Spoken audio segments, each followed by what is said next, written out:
All right, guys, we're back at it again. Episode 176 of the Third Eye Podcast. I'm your host, James Gill. Joe Hill, the co-host. Special guest on the night, guys. I have no Use the mic. You hear it? How about now? How about you? Turn me on. How about now? I can hear you. Yeah, there you How about now? How about now? go. I know. All right, guys. Wait, I gotta pee.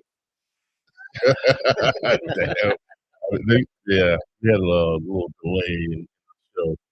Welcome again, guys. Third Eye Podcast. We got Rodney Mills on the show tonight, and his drummer. Really? Man, I'm sorry, dude. That's all right. I mean, I haven't seen you in a while. Yeah, it's been a while. Welcome to the show, guys. Good to see you. I told him. I said, you can recognize these guys when you see Oh, them. yeah. You're gonna know who they are. Absolutely. I recognize both of you. Joe stands at the end of the bar, and I'm behind the bar all the time. Welcome to the show, guys. How's it going? Good. Just my wine. Sorry, I didn't. My gas station didn't have my wine today, so I was kind of pissed. I didn't do anything. Go ahead. What did you get? I don't get it. Cut water lemon drop martini. I bet it doesn't. You know, only thing those are good for is I guess I don't know. is that a high proof one too? Go on the side. Some of them are like 13% alcohol. Does it tell you? Yeah. Quiet. I am gonna drink it. But Always go for like Something that you know, beer yeah. in a can. Yeah. Go something you know. go ahead. You start. No, you know that thing. All right, guys. So, like he said, welcome to the show and everything. But so let people know who you guys are and what are you on the show? Why? Where do you guys come from? Well, Rodney brought me here. Yeah. Well, I did. it's I did. Rodney's Yeah. second time on the show. He remembers the first time being on it with our old. This is your second or your third time? Second in the studio here. Yeah.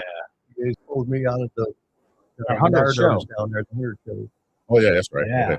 I know you were around us at least 3 times. Yeah, this is a second when he was here for the 100th episode? 100 episode. He was here for whatever was that camera person.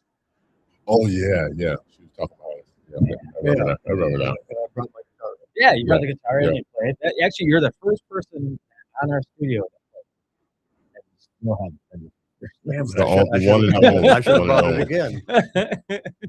You're the one and only. Well, I wish I would have known. I would have brought my drum set. Yeah, Senator Yeah, right. We could have just amped it up. You know? That's why we do the shows at Well, night. I think we should go with this right here. Let's talk to you about how you started and where you started from as far as Oh, bro, being that's- musically inclined and when did you find out you were gonna be I a drummer? hate telling the same story, but it's a true It's a story. great story. I'm going to go as fast as possible, but it's going to be one hell of a damn roller coaster. I'm strapped up, ready to roll. So, starting from the beginning, my mom thought I was an all-star. I think it's that far. You don't want to go that far? Yeah. You don't want to go that far? Yeah, go ahead. Oh, Good way to okay. start the show. All right. I thought you meant. Oh, Yeah, crap. wait a minute. So she thought you were an elf. Huh? Yeah, okay, yeah. So she went to the doctor and said, lady, that ain't no awesome. Okay, so yeah, let's fast forward a little bit further. Okay. All right. So, I need more to drink. I started with a little quick. yeah.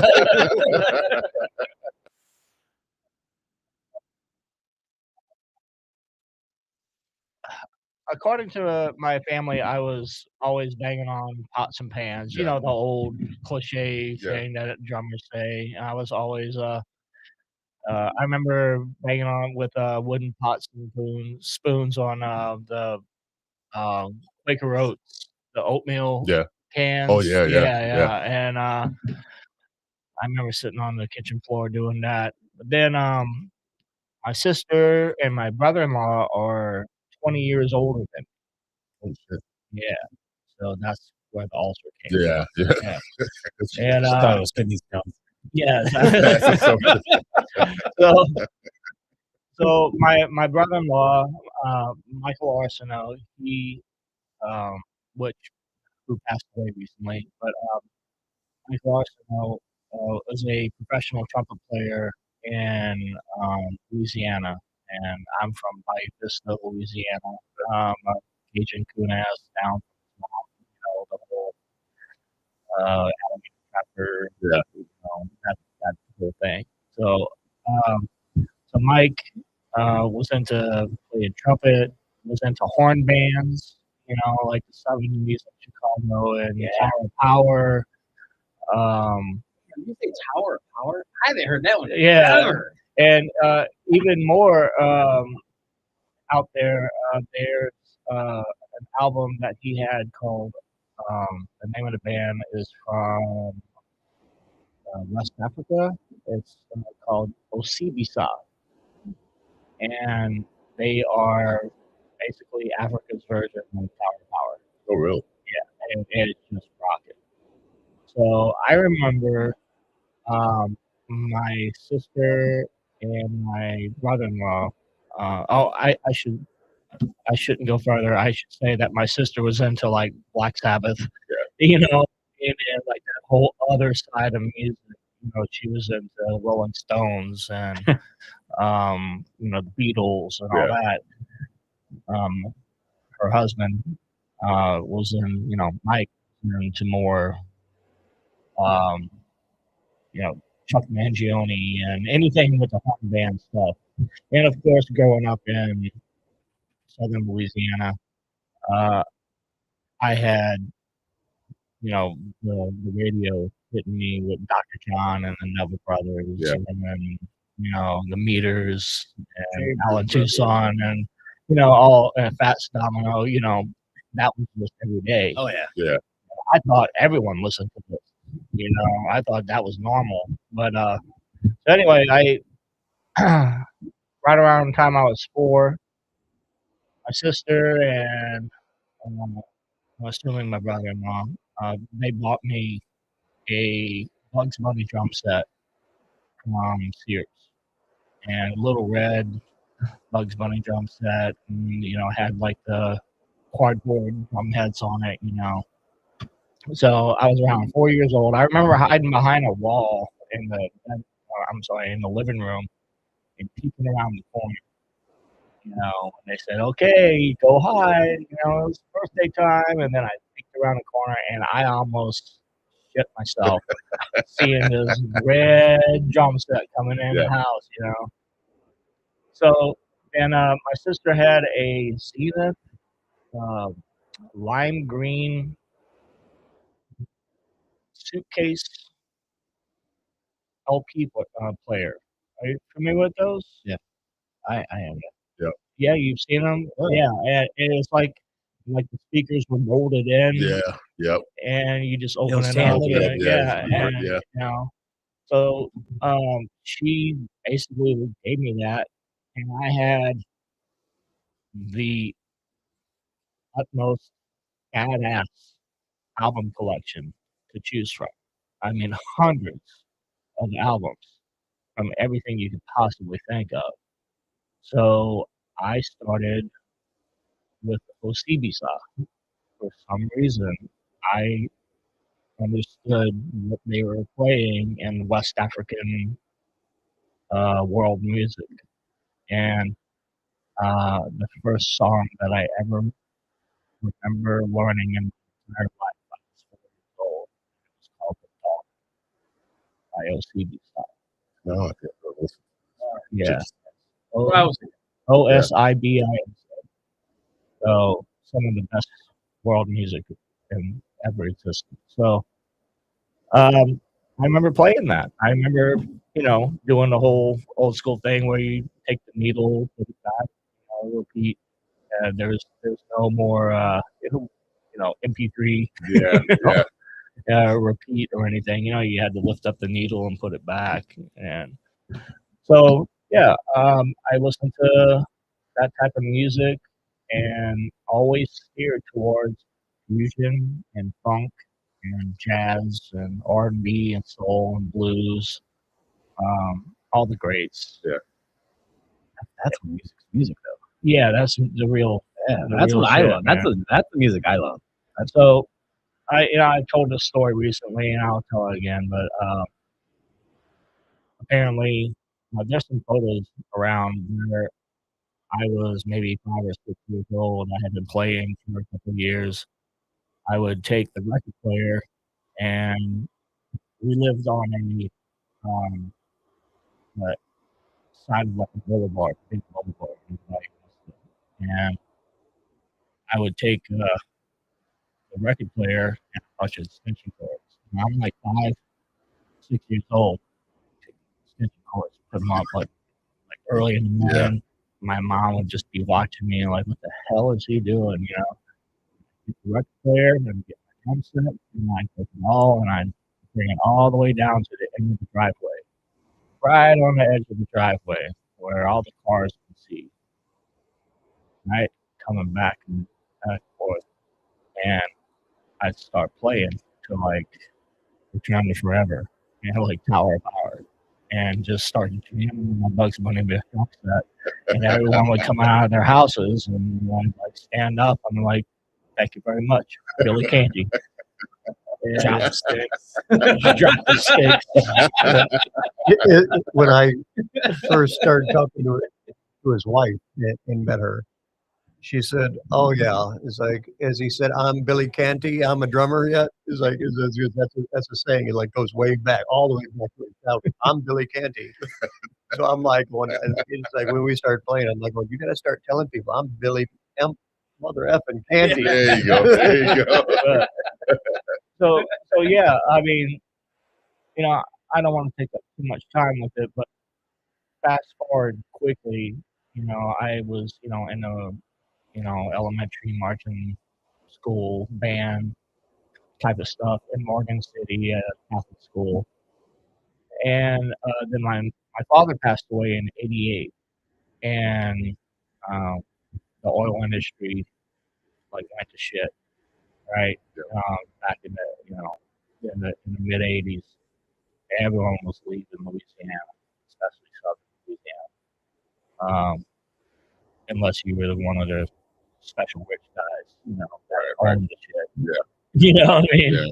So yeah, my father had passed away, and all I ever thought I was going to be was a drummer. I was going to live in Louisiana and just play jazz and blues. But my family, they saw something bigger, so we moved to Cape Coral, Florida. That's Southwest Florida, where Fort Myers is. I'm sure you're familiar with that.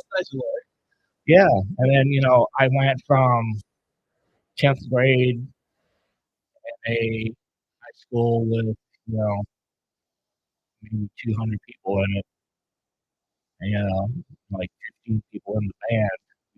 It for 3,000 people I'm sorry, in the school, and then there's like 192 people in it, and I was like shell shocked.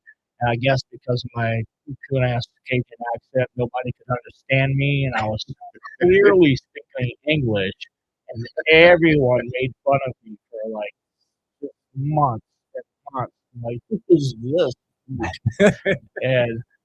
But yeah, I joined the drum line, and I ended up getting some of the best instructions, ever. Because are you familiar with DCI? No. Drum Corps International? No. It's like the Super Bowl for marching band. That's okay. So it's not, high school, it's like you can be only 15 years old until 21. Wow. And they it's a whole other level of badassery.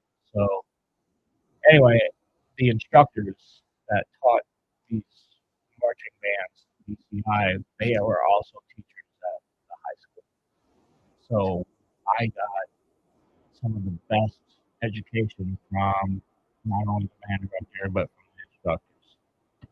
And then out of that, I went straight into the recording industry right out of high school. A guy named Bo Davis, who to this day I owe everything to. He came to my senior year jazz band concert, and he I'm not sure why he was there. Why the hell would you go to high school? But he walked up to me at the end and he gave me a card, and it said Sonic Recording Studio. So I show up, and it's like on the weekend, and it's like a duplex, but there's no. Was that a little sketchy? There was like there was like no like windows and shit. You're in the basement. Yeah, I'm like 17, 18 years old, and I'm like, yeah, about this. Yeah, starting to get. My mom taught me about stranger danger. But then, I walk in and it's a multi-million-dollar studio, and he's just like throws me around and he's like, "Sit down," and we started playing. And before I knew it, man, I was tracking drums for clients, and He's not going to tell you who. He's I don't want to name drop. Doesn't want to name drop. Oh, that's fine. But but I tracked a lot of songs for a lot of people, not just at Sonic, but there's in Southwest Florida, there's a big recording industry. Yeah. Not too many people know that, but there's like several studios that are huge. So I'm, worked at all of them, and I didn't even know who the hell I was hanging out with. You know what I mean? I do like to tell the story how I went to shark fishing with the president of MCA Records and didn't even know who the hell he was. And then I'm like, I'm badass. Look at me, I'm a rock star, and I got, a fifth of Jack Daniels, and I'm standing on the bow like, a pirate, and ended up just puking and puking. I was like 20. I wasn't old enough to drink, but like I've been around a lot of people, but I never looked at them as. Right. I don't know. I just never that. Like when I'm around them, I'm your peer. Yeah. That was maybe I let them as I ask just as much. Just as much. They just. I felt the same way. Yeah. I'm Billy. I'm Billy. I'm effing Danny. I'm a drummer. Really badass. So, yeah, man, I feel awkward just taking all this time. No. Oh, I mean, it gets people to know who you are and where'd you come from, because then we can skip ahead and how you guys. Yeah, I'm getting to that. Yeah. So here comes. Yeah, I got another hour. Here comes the kicker, man. So all right, I get married right out of high school to my first wife, and when you marry a woman and the first thing she thinks is, I'm going to change him. Definitely. Because he's got a hobby and he's taking hobby too serious. Yeah. Yeah. Well, that lasted for 11 years. Holy shit. Torture. It was. Sorry. No. Sorry. He said 11 years. That's right. Torture. Yeah. I know the pain. That's not even the word. If there was more of a hell of a word that you could Puts the describe, lotion on the skin. I believe the last conversation that I had when I was married was, I'm gonna put a gun in my mouth just to make you happy. And then her eyes opened up really wide and went black, and she looked at me, and then she grinned. She said, "Go ahead, pull the trigger." Oh, that's pretty. And that second, That was the last thing she said? well, that was the last thing she said when I lived at the Yeah. house. And then in that second, I was like, "The fuck, I'm doing this, man. I am out because I'm in danger." Oh yeah, definitely, man. So, Changes into that but obviously there was great times. But when it comes to the music, it was just a battle. It's like I'd come home at 3 o'clock in the morning, and she'd be pacing in the living room like a cage fighter. Like, what are you pissed about? I just made $300. Yeah. I'm not cheating on you. And she'd go, "Well, why is that the first thing you yeah." She'd just chuckle and be like, "Who the hell would want you anyway?" Damn. I'm like, "God damn." That's shit Exactly. you had to deal with. I understand that. I couldn't relate to that because So you know, yeah, well, anyway, I got out of that situation. Yeah. I went to a priest, and the priest was like, "Dude, you Can't gotta help your bail." son. I know. Yeah. He said, you got to get out of there. Yeah, he was like, I think we need an exorcism. Yeah, that's what I was thinking. no, Eyes he, went black. he was just like, "Dude, you gotta bail, man. You're gonna get killed in your sleep and shit." So I was like, "All right." So then I met my wife, my current wife, Casey, and everything was bliss. Everything was perfect. She was a drummer when she was in school, and we met. I was touring and stuff.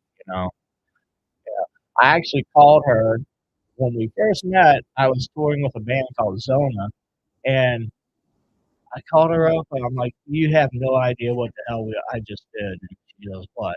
I'm like, "Well, I was standing in line signing autographs, and this tall redhead, she walks up, and she's wearing a miniskirt, and she says, 'Can you sign my boob?'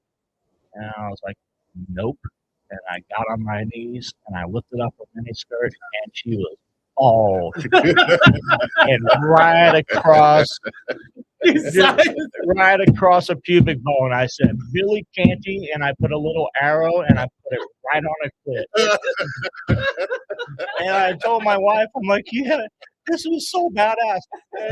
And Casey, she's just like, 'Fuck yeah, dude, that's awesome.'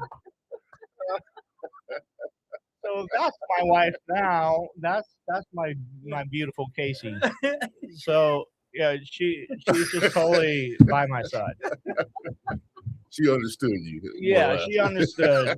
And Oh shit. yeah, so How long have you been with her?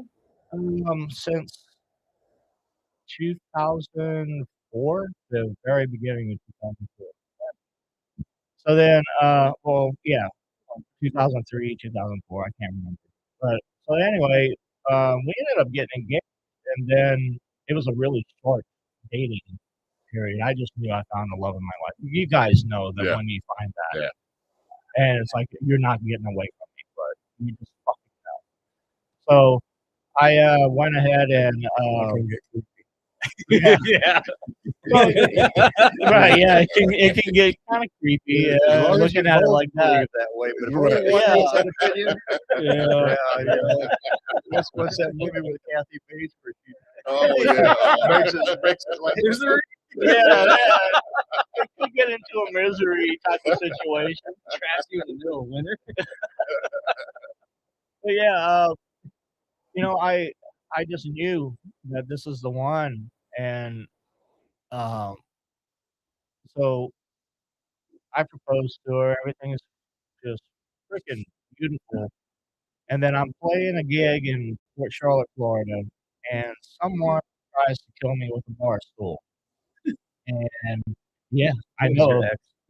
Yeah, but they gave me a traumatic major brain injury, and I had to learn how to walk and talk and eat and read and write and wipe my own ass. And We're talking about at this time when this happened, he had his own drumsticks with his name on it. It was in Drum Magazine. He had cymbals made by the greatest cymbal maker in the world at the time.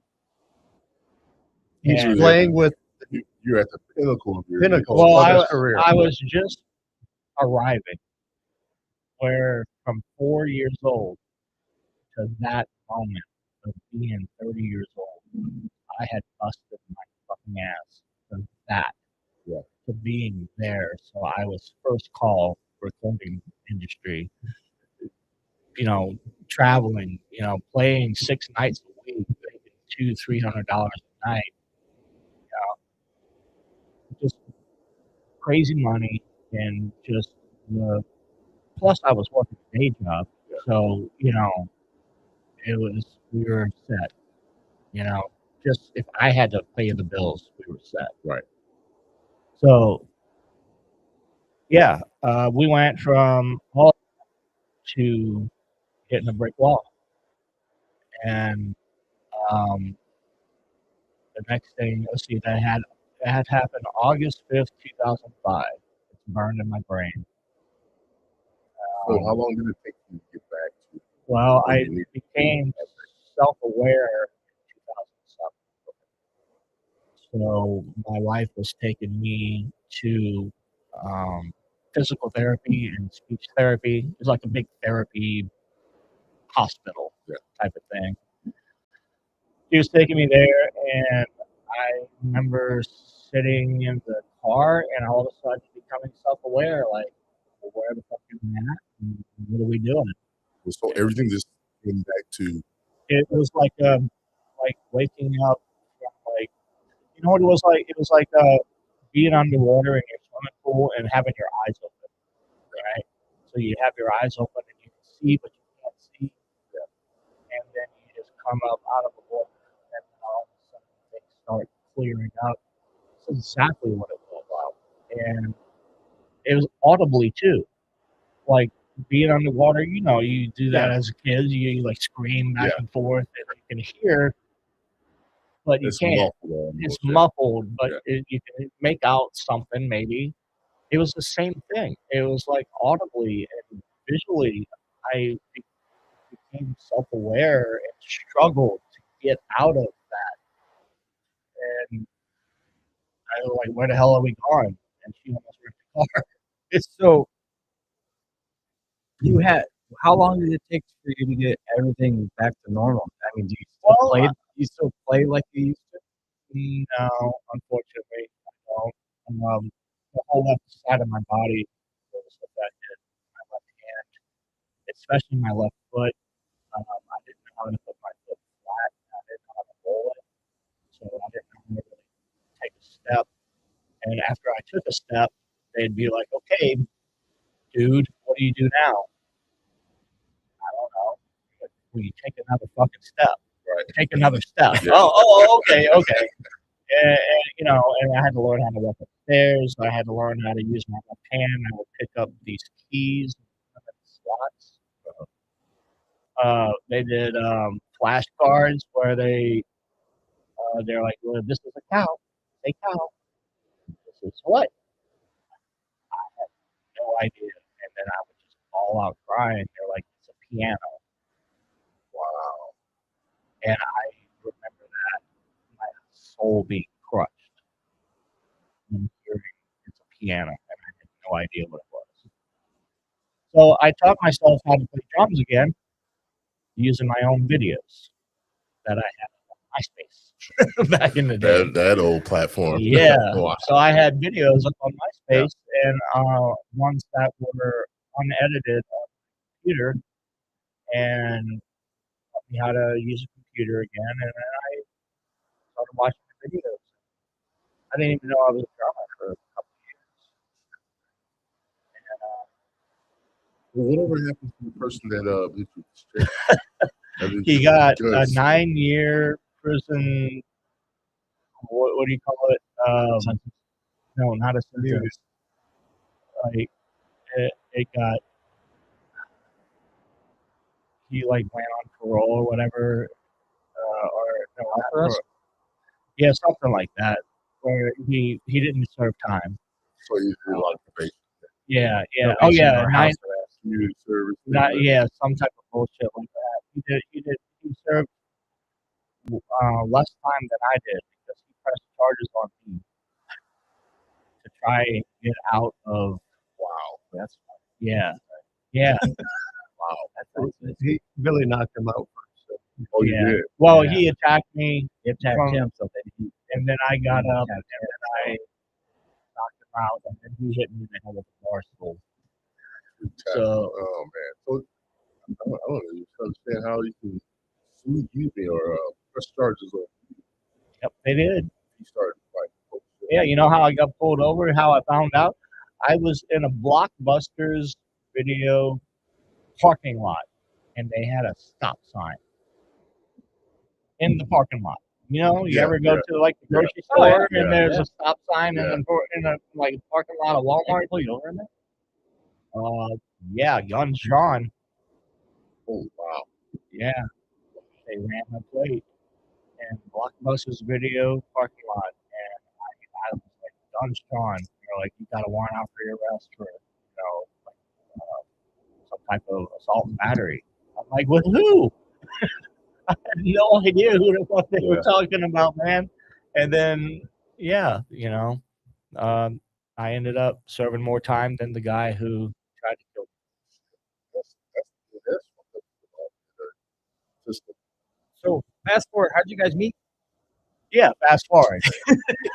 Sorry, I'm rambling, man. Well, you had to get out and buy your full time. Yeah. That's just his story. That's just his story. I'm sorry, man. Man. I, Let Rodney talk. Hour 20 minutes left. yeah, I was trying to give us each of us an hour. This could take 4 hours. Yeah, we cut it off at an hour. Top of the hour, it's perfect segue. That's how. Yeah. So, how we met? We moved here because we lost everything with the brain injury. Yeah, we couldn't afford to pay our bills, and Because of a guy wearing a Rolex and having pockets full of money into nothing. How long you guys known each other? not long. A year? A year? No. Oh, less than a Really? year, yeah. Seriously? We've talked a lot. But you guys know, a lot of information about his. I know a lot of. So, yeah, I mean, look, we hit it off, man. When I moved here in 2009, my wife is from Philly. That's why I ended up here. All right, not because she's from New Paris. I'm sorry, whatever. It's still in the same area. Yeah, that's it. So, I mean, she grew up with like one red light type of. Yeah, it is now. So, that's why we moved back to start over, basically from the whole thing. That. Yeah, in a smaller town, Yeah. and it was perfect. But I'm gonna skip over about 100 freaking bands that I played with. Yeah. All right, because I played with all kinds of different bands from all different styles, from death metal to pop, soul. He has a recording he gave me. He said, he goes, they need to put a guitar solo on here. This is the keyboard player from Dream Theater. What? Well, I was hanging out with Ricky Medlock. Do you know who he is? The guitar player from Leonard Skinner and Blackfoot. And he told me how to dress and always look cool. And the shopping was it a shopping mall? You never go to the shopping mall without looking like you're a rock star. yeah. So I moved here and played with a bunch of bands. It was always cover bands because I'm just trying to pay my damn bills. I don't want to be in a cover band. I want to play originals. No one likes to play technical death metal, and that's what this type of stuff is that I write. Yeah. And you can't find anyone that likes to do that in 100 to 200 miles. Well, you just perked up our sound guy, our camera guy's ears. Oh, yeah. So I've gone roller coaster, man. You know how it is, like roller coaster, looking for the right band. So then I'm playing a couple of when was it? Watermark. At the Watermark a couple of years ago. It was a year ago. It was Wasn't a even a year ago. It was, no shit. it was like All coming together now. July, maybe July last year. July of last year. Why are you looking at me? I don't know. I don't It's a know. year. I don't know. I'm looking at you because like I'm surprised. as I'm hell, surprised too. with you. Cheers. Yeah, it's just like a surprise. All right, so July. All right, damn. Okay, Wait a minute. so I'm playing You at were a, playing with what band? I was playing with a different band. I'd rather not talk about, but I was playing with a band at the Watermark, and the singer of that band, the leader of that band, was talking with Rodney, and Rodney just walked up out of nowhere, basically, and he just walked up bitching. All right? And he just like, damn it, man! I need a drummer. I need a professional drummer now. I need a drummer. We're gonna go on tour. I want to go to Europe, and I want to do this. I want to do that. There's no drummers around here. And I was unhappy with the situation I was in, Yeah. and I just sat there like quietly, head down, just listening to He never said a word. I never said a word. Wait a minute. You really said that? I actually, yeah, I came there. I came there to check him out because Scotty, my old drummer, told me to check him out. He's like, "Oh, well," he's like, "I know I know who you need in the band. You need to go listen to him." And so I went there to listen to him, and I was not impressed. Yeah, but there's a Very reason initial. why. I was not impressed. And I mean, the guy who the band he played in, great guitar player, great singer, and but there's things behind the scenes that a lot of suppression. So I'm like, well, he's okay. Yeah, like I don't see what everybody's talking about. You know how good he is. I don't Sugarcoat it. He was he was a control freak and a narcissist who Yeah, told me exactly how to play, what notes to play, Yeah, what cymbals to use, what drums to use. he wasn't allowed to talk to anybody when he got to the bar. He was supposed to sit in his car for him to show up, and then he was allowed to come in. I'm like, who's your dad? Put some lotion on the skin for real right here. Like, but no, seriously, that's he's. We're not exaggerating, Yeah, and but it's worse. It's sugar coated. Is what this is. yeah. So Rodney saw me playing, and he's just like, "This guy sucks." I didn't say he sucked. I'm like, oh, what? I'm like, I don't see what the hype is all about. And then A week later, he calls me. He's like, hey, are you still looking for a drummer? Like, yeah, let's get together and check it out. And We bitched back and forth to each other about everyone else. Yeah, and, about every band that screwed us over and how we got to be where we are. Every time we play together is a learning experience playing with Billy. He says he had to learn everything all over again. I cannot imagine the drummer he was before his accident because he's the best drummer I've ever known. Oh, thanks, man. Can I have a Wow. kiss? Things have changed. Things have changed. When we get back to the house, when you walk into the door, actually, that's I have to be honest. I mean, not to come back with another kissing moment, but I mean, him and Frank they're just normal motherfuckers, man. They're just like dudes. yeah, I wish Frank could be here too. Frank really is, the last time I was on here with Bill, old bass player, he'd only been playing for a year, and there was nothing wrong with that. He was good for what he was doing. It just I needed to move on. I want to do the festivals. I want to go further. I want to travel. Like I said, I wanted to play Europe. We're getting old. I want to do this before we can't do it no more. Yeah.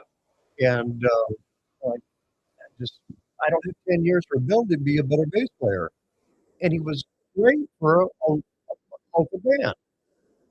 I need better. Yeah, Frank is Frank is massive, is man. unbelievable. Yeah, He's just one. It's like there's two great, one great drummer that I've ever known as one of the greatest drummers I ever played with, and you might know who he is, Kicker Papandrea. Yeah, Kicker was the baddest drummer I've ever known, and he always was until I met Billy. I'm like, what the fuck? This guy is like, you look at his videos and you watch other drummers, and that's what he said. It's like, this is the guy you want. And Frank's the same way. Chris Johnson was the bass player that was the best bass player I've ever. Tim Johnson was the greatest guitar player I ever knew for a long time.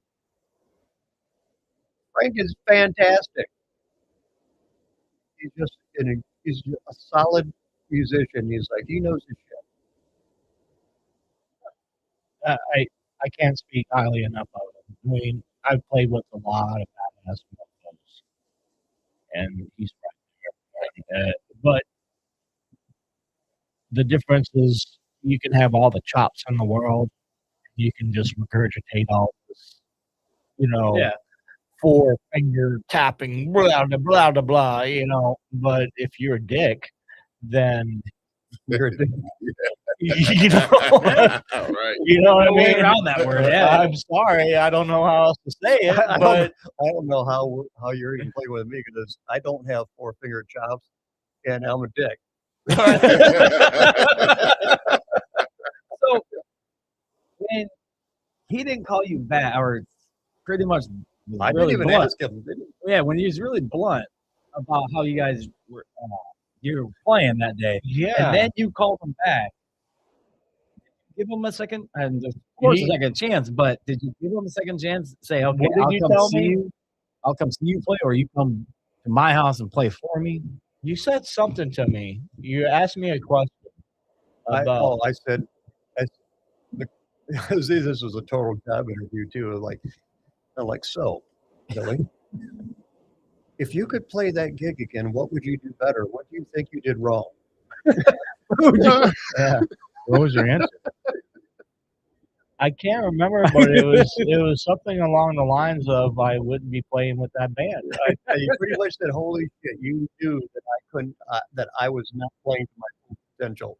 Yeah, It's pretty much it's like you could see that I was being suppressed because he was. The other guy would suppress him.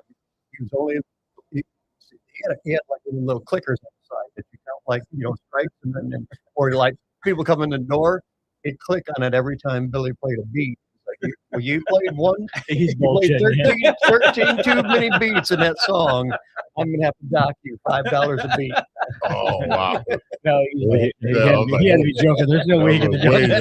minute. There's no way he could have done that. Maybe a foot pedal. Maybe on the foot pedal, Yeah. it didn't mark it every time, but but it was all I'm written like, out. holy crap. How Yeah. was he playing in the band then?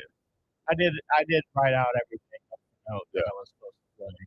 And I memorized it. So, oh, go ahead. I was thinking that. No, that's cool. So, when you guys played your first or did your first practice, when you finally saw how much he can play, Oh, our first practice was together, just Yeah. the two of us. We didn't even practice. okay, Yeah.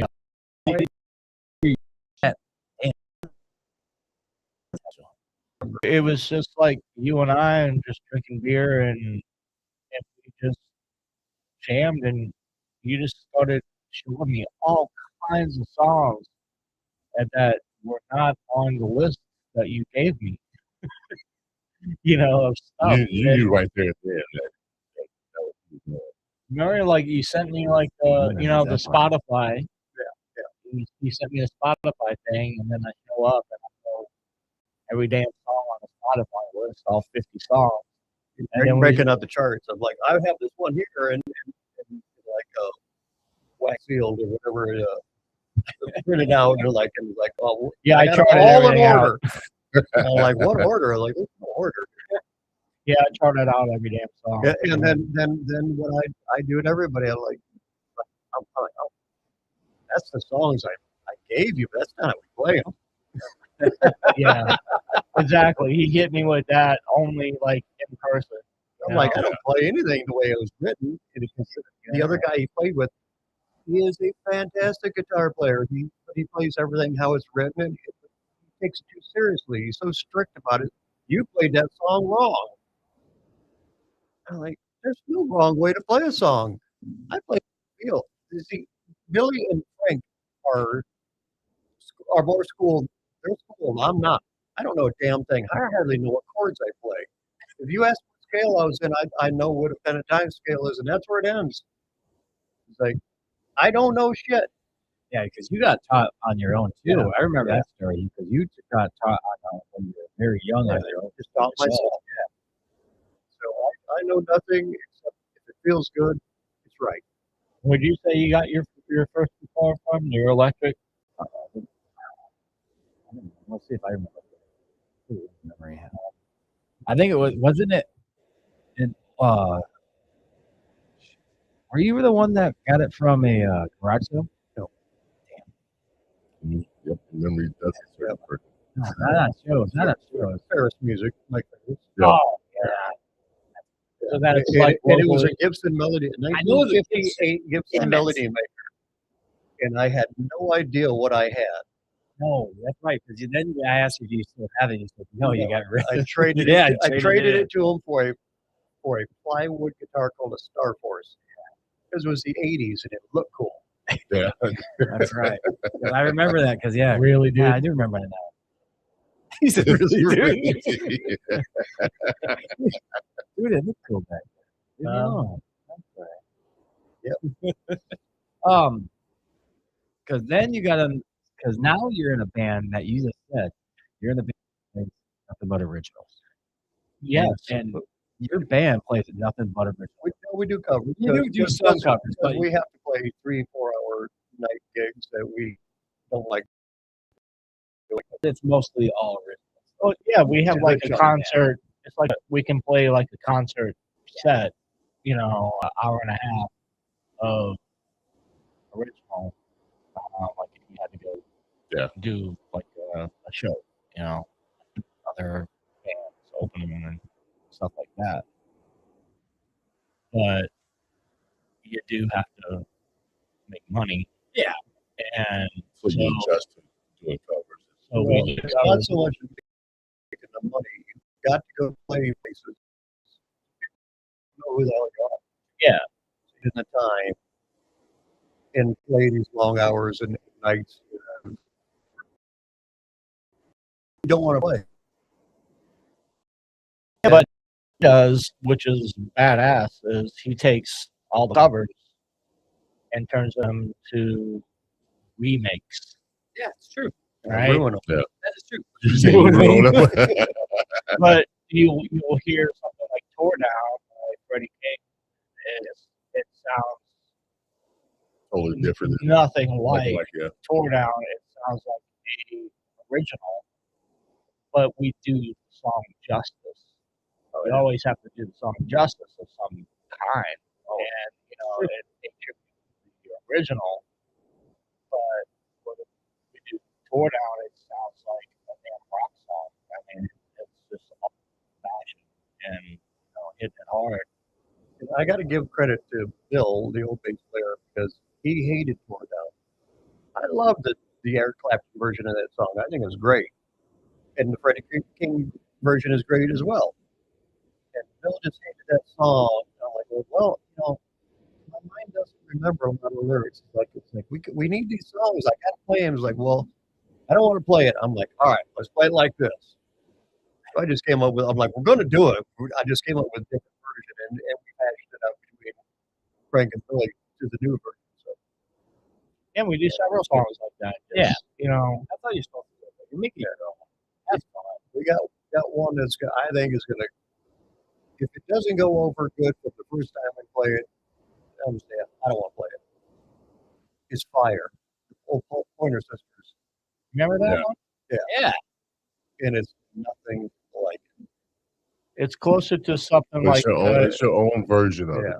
it. it's almost like Yeah. a New Orleans blues type of funk, you know, like a Tab Benoit Yeah. type of, That sounds awesome.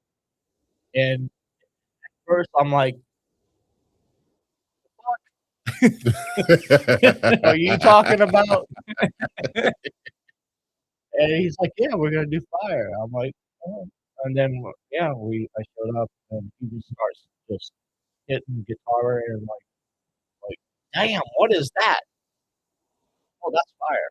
I'm like, oh, okay, I'm in. You know, like, and it was yeah, it's Actually, you have a question or no? Fine, we can start it. So here's my question for this. My question actually is, when you start a song that you make it your own, how do they know when to come in at? Because it's a totally different. If you're changing the riff of it, or you're changing the beat of it a little bit, how do they know where to come in? You just wing it? Yes, they're they understand music well enough to know that, like, oh, this right. And we may differ on where it should come in because you can do it 100 different ways. Yeah. And that's all part of it. It's like I'll just bring the idea and then we'll hash it out. How are we going to do this? Like, I want to do it this way in at this speed, this style. Now we need to hash it out, hash the parts out. and hashing out isn't like this brutal. Well, people would mostly think it would be like something you argue about, going back and forth. See, that's why I go back to Yeah. these are real mofos, man. Well, Like they're so- like Sometimes we could have an argument over the entire song is great except for 10 seconds of the song, how we played it. Like, I don't like that 10 seconds. it's usually Frank. There you go. The whole Frank under the book. Damn, he's not here to defend himself too. Yeah, exactly. That's what I'm saying. Here's a thing about that. Frank is so accomplished, but he comes from a whole different school of music. He's a Steely Dan guy and all that. And he really listens to different stuff. I'm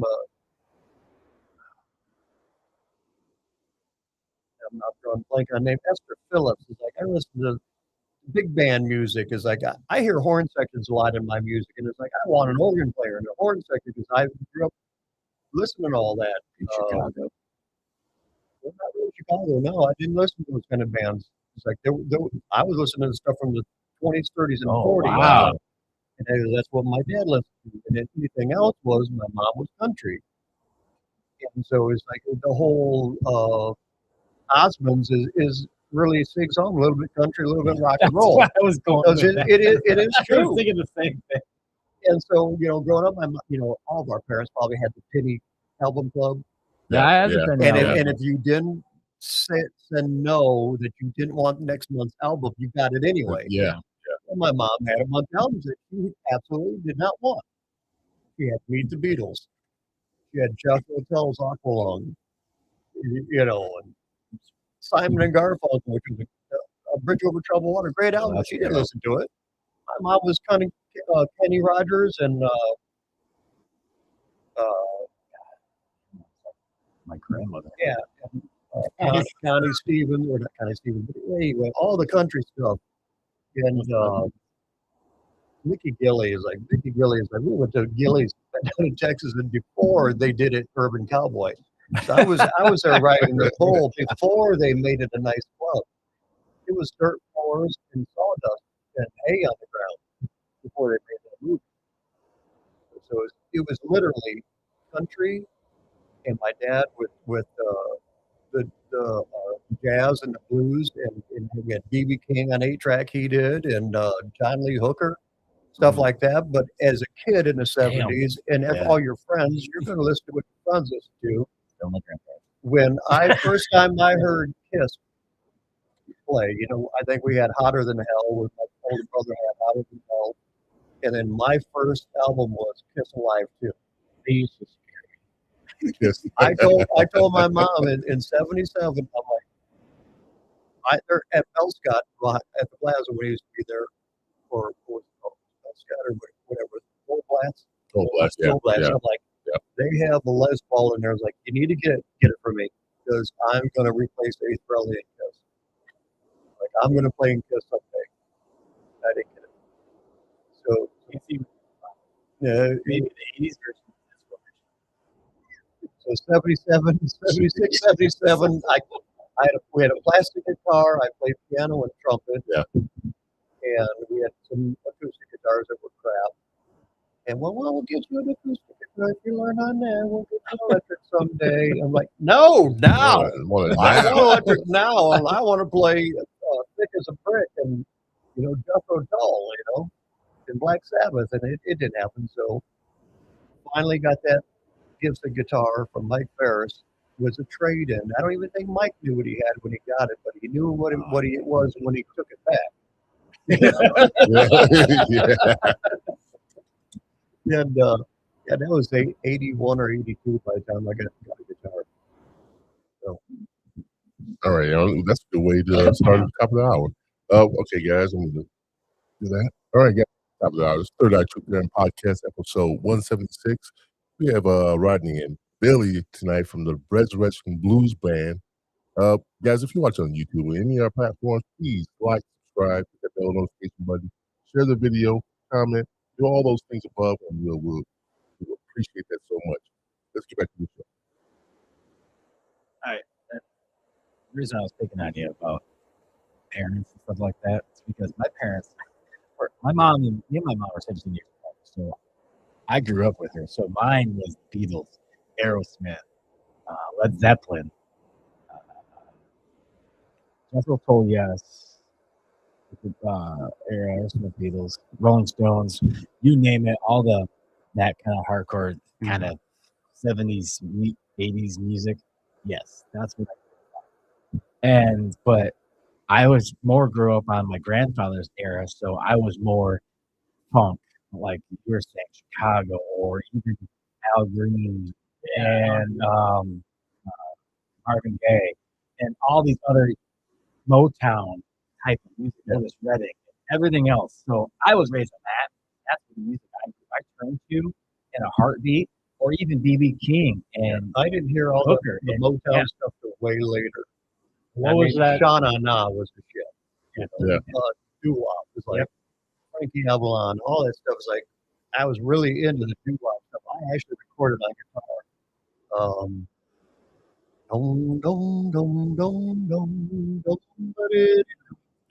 I did it all different, but I had like a little phone track. I do all little tracks. I was doing doo-wop on guitar. That's cool, yeah. So it's I don't know if that makes the way I write music. You could almost like Are You Ready? That's that style that comes from that. Because that's a horn. That's a horn step. I've always heard it like that, but I just never really thought to say it. But yeah, it sounds like a horn section. You ever thought about getting a horn section in your band? We did have a horn section early on. We were a 7-piece band when we started. Go ahead. Yeah, we started out 7-piece We band. won't make fun of you after you leave. You get something to talk about because I'm going next. That's what happens. You get we had a saxophone player, Ben Tim, and my friend Perry Ortley with Acre Signs was a trumpet player, and had an organ player. Really? But everybody was they just did it for fun. They didn't take it as serious as I took it. I'm like, man, I'm gonna do a band. I'm not in it to chasing girls, to get drunk. It's not a party to me. It's like, well, we're in it to have fun and have a good time. I'm like, yeah. But when you're having a good time, I'm not having a good time. When you guys don't remember what songs we're playing, or when you don't remember when to come in, or you're out of key, or what is like, this isn't fun to me anymore. Yeah.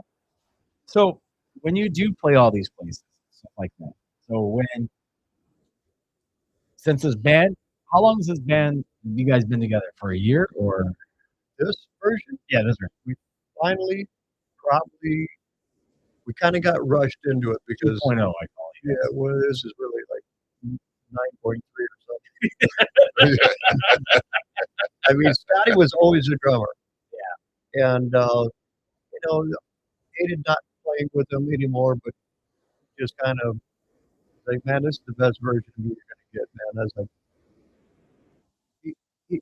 he was at the end too. He was like, he was having fun playing, didn't want to quit, but he wasn't as motivated as I am to move forward and to learn more.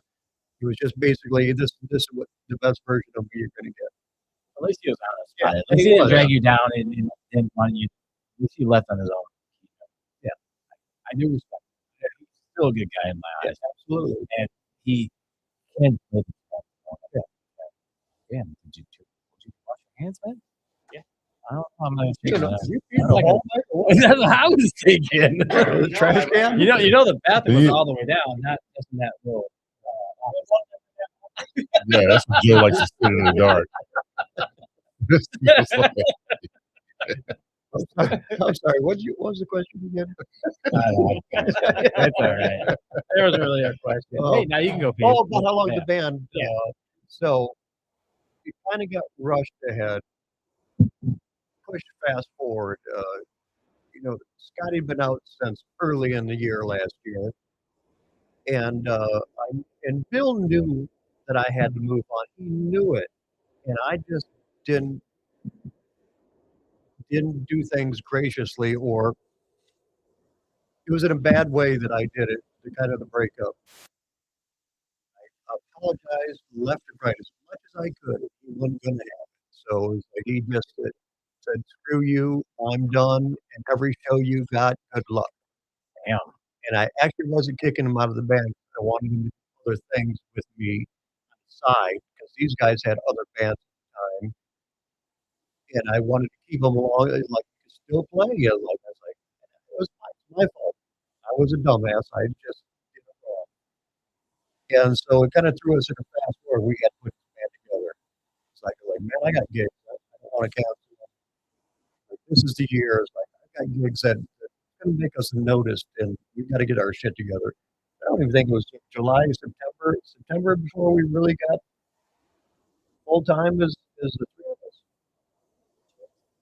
I don't know. It went so fast. Like our first gig, it was the two of us. Like my actual first gig. Frank wasn't available. It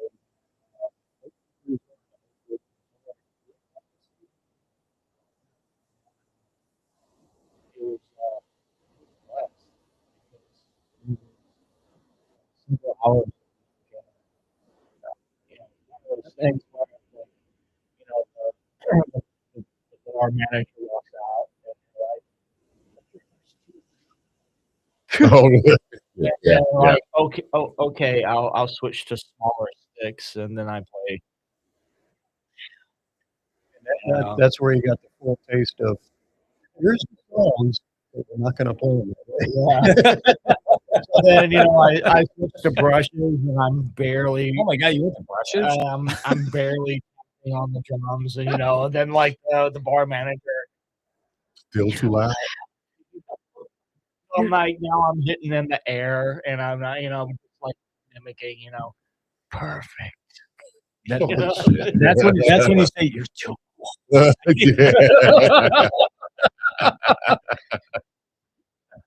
See, you can't hold us either. What's with you? Hey man, people. What happens when we get old? Huh? I started this out. I took 2 years before. Yeah, man. Yeah, no judgment here, man. Hey, it's okay. Like I said, you pick on you when you leave. You pick on me when There we go. Yeah. I didn't say anything. Yeah, I watch this. I never said anything, buddy. Oh, Dave, don't put me in that. Yeah, you're drinking, man. What is that? Yeah, this one's a long drink now. I didn't have my wine, like I said, so I grabbed things that look kind of like. Do it next. Yeah. Good. Yeah. That's, I don't know. I like long drinks. I still have the taste of martini. What? 28, Scott?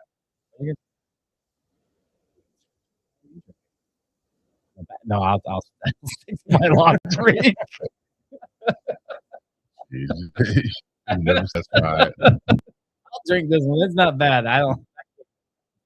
What was the name of your first band that you ever played with? First band I ever played for. Shit. I don't want to.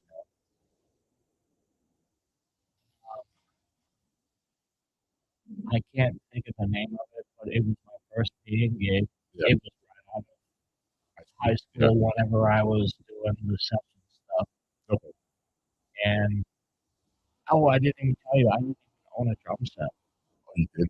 at that time. Wow. I didn't even own a drum set. My first cousin, Joey Marson, out of New Orleans, he lent me one of his drum sets. And my parents picked it up. And that's what I was practicing on. Yeah. But before that, whenever I got into the studio, I would play the studio kit. But I didn't own like a. So a friend of mine, his name's Gary,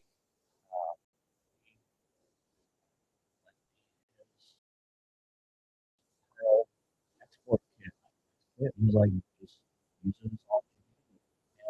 And so my first gig, live show, I'm sorry, my first live gig was at the Sheraton Resort in downtown Fort Myers, playing for this like skeezy fucking band, but it was a blast. And we were playing like classic rock, and I don't know how, but I just knew all the songs growing up.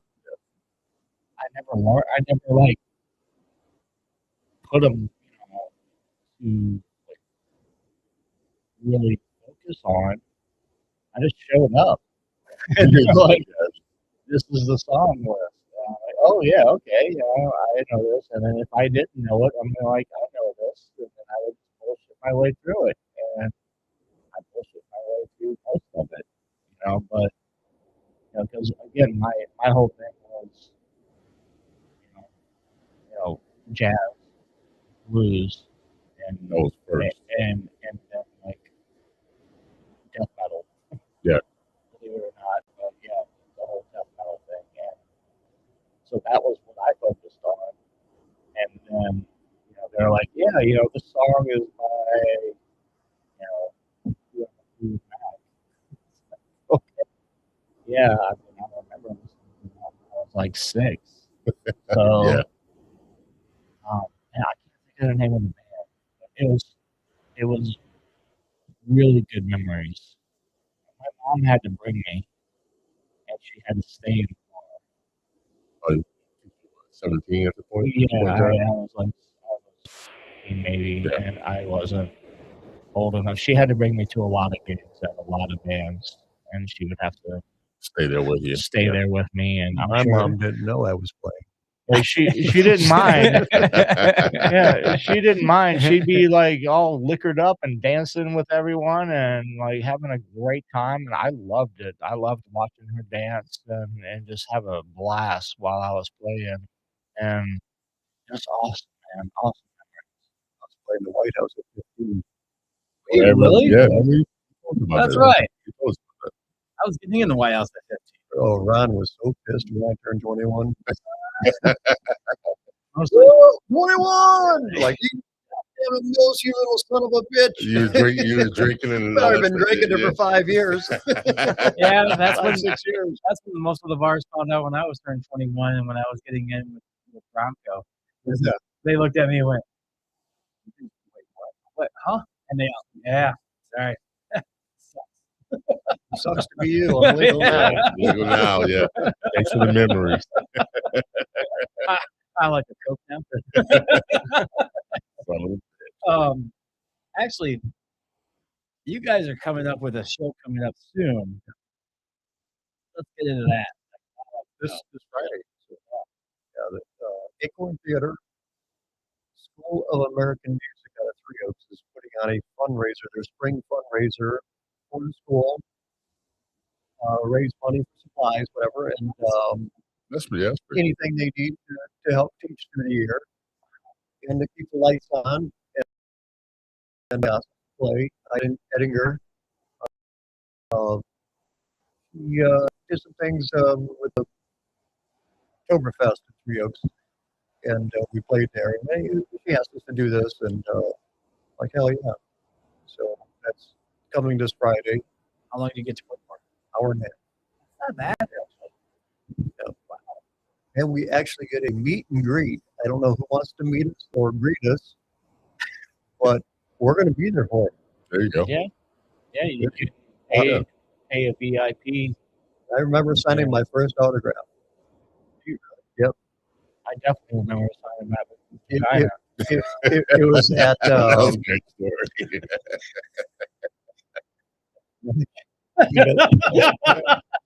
no, because this has something to do with the kindness. You picture up. Yeah, this was at the strip club that used to be on Kings Highway in Kalamazoo when it burnt down. It's Angels now. You've been there before.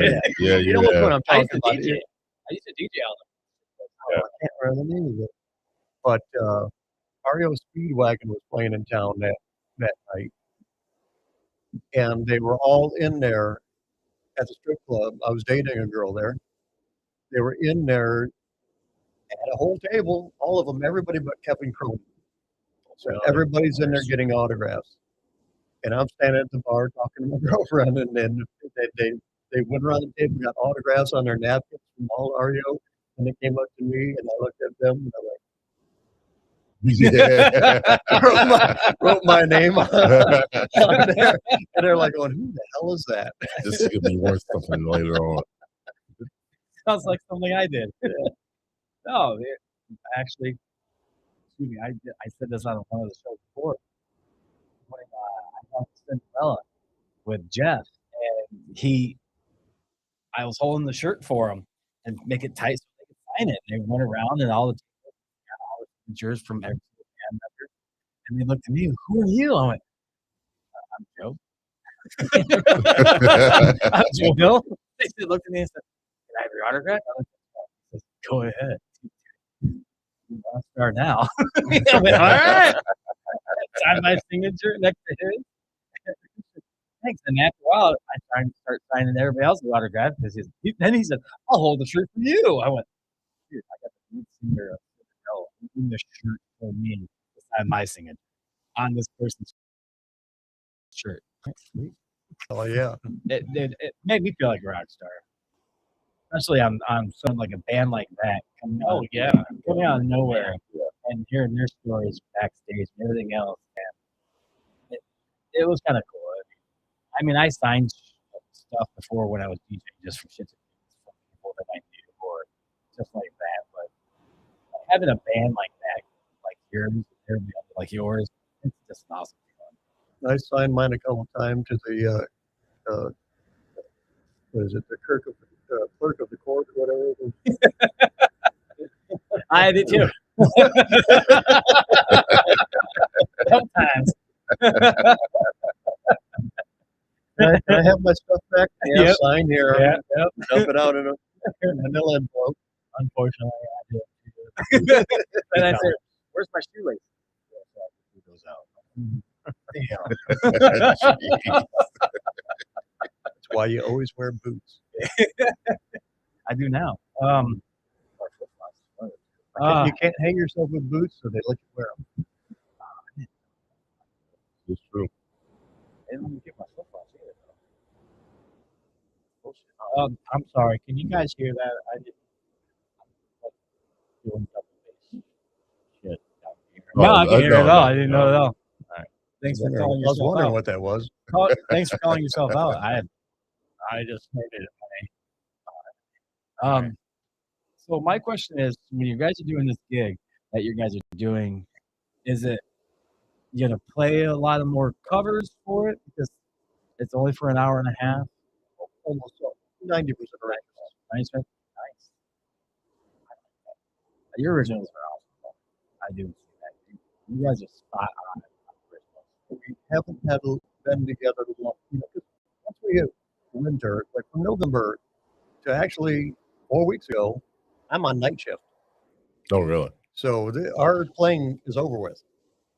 Yeah. We don't play from mid-November, not Thanksgiving, until 4 weeks ago. Do you know what he does? No. Well, I know he has a job, but I'm Yeah. not sure exactly what it is. Your job cracks me up because that's the most, I think, it's dangerous job. So yeah, it's kind of like he plows The plowing part, the plowing part is fine. That's fine. Yeah, no, that's fine. That's the deal. Yeah. It's the rest of the year when we're on the side of the highway and people are passing you at 75, 85, 95 miles an hour in the third lane, and there's nobody next to them, and they won't get over. And we're fixing guardrails and cables and picking up tires. I'm like, really? You can't get over? I feel like Jack Nicholson. Really? Yeah, he does a dangerous job. Yeah. It's pretty hard on in the winter. I think for me, What do you do? I do what every musician does. He's a houseboy. I practice and then I play video games and masturbate. Oh man, my man. And when is my wife coming home? She is home. Do you make dinner? Do you make dinner, Liz? My wife and I, we love to cook together, and we just listen to like podcasts or music. That's awesome. We love cooking together. And I love her so much. Yeah, but I'm a house husband. I'm still ashamed of it that I'm still on disability. But I just had another seizure recently. Wow. And gave myself a concussion. And broke my other pair of glasses. That's why I'm wearing shades right now. But yeah, gave myself a black eye. Just checked out. Went face down into a desk. Damn. But I did that last night too, but it was after about 16 shots of bourbon. But yeah, texting when he's doing it. yeah. I mean, I'm a house husband, but I'm still on disability. I don't want to be. I never wanted to be. I want to get off of that as soon as possible. But I take care of my family, and I take it damn serious. Yeah. So when my family comes home from school and from work, the house looks like a damn, like it's the shit. There you know go. what I mean? Yeah. And Make sure everything's covered. yeah. I don't want my wife to worry about Right. anything, and I take pride in that. So I'm basically a house husband. Yeah. So I practice. That's last on the list. Family's first on the list, and then I'll practice like an hour. So I used to practice like 4 hours a day until I blew my calf out. I used to practice like psychotic until I ripped my calf open. Oh shit! Wow. So now he has videos, a whole video series on how to play things that people with 2 good legs still can't play. How he's moved to doing what he did with both feet to 1 foot. I mean, I like I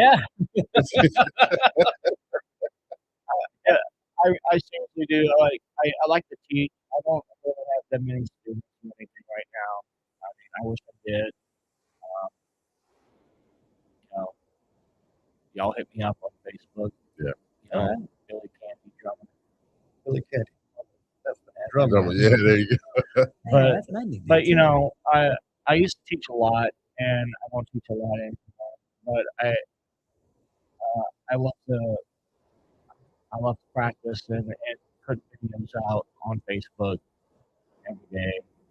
As much as possible, every other day. At least once a week.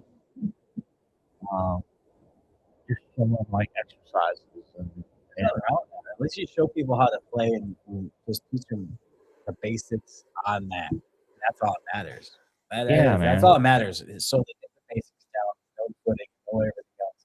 You're teaching them a different way because pretty much your disability is actually working better for you because you get to know who's out there and what they're teaching and what you're teaching. Well, the disability helped me learn how to study the body mechanics even more. And I've taught several people with severe like autism and whatnot, who some of them were like not even capable of speaking. created a way to communicate with them musically with binary code Wow. using rhythm. And I've taught several special needs people using binary code. And That goes to show you how instrumental music is to all shapes and sizes, no matter what's going on. Yeah. The rhythm of the whole thing just taught them how to understand it. Yeah. More or less. Yeah, absolutely. Yeah. You know, like instead of like ones and zeros, Yeah. it was a star for hit the drum and a zero or a boom is what I called it. Don't hit the drum. So you got star, star, star, star, star, star, star, star. Wow. And Okay. I came up with it because that's how I taught myself how to play it with binary code and watching my own videos. So I tried it out on someone else and it should work.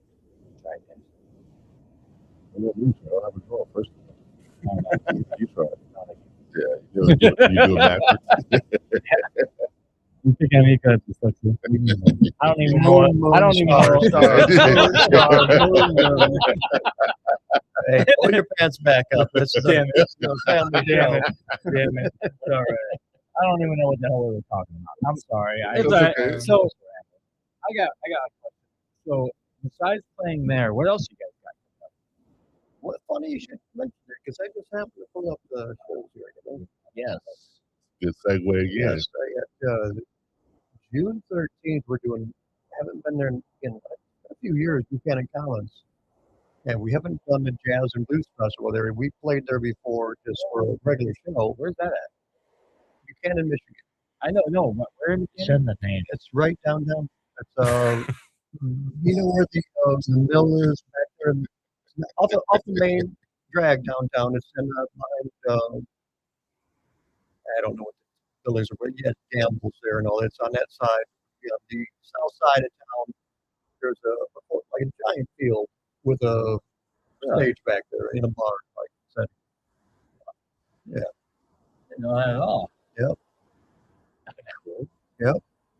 I know. I never heard of it. I mean, That one is on June 13th, and then a really big one that will really it's gonna be cool is the Kalamazoo Blues Festival. Kalamazoo Valley Blues Association puts on a festival. That's July 11th, and on that one we have some great bands playing that. Um, Out of Favor Boys is a Kalamazoo band, been around for a long time, and Mandolin and the Hunters is playing. Mississippi Heat is playing. Mississippi Heat is a fantastic Chicago band. Pierre Lecoq, the founder, singer, well, he's not really a singer, but he's a main songwriter, writes the songs, and he's a harmonica player, one of the greatest harmonica players there is.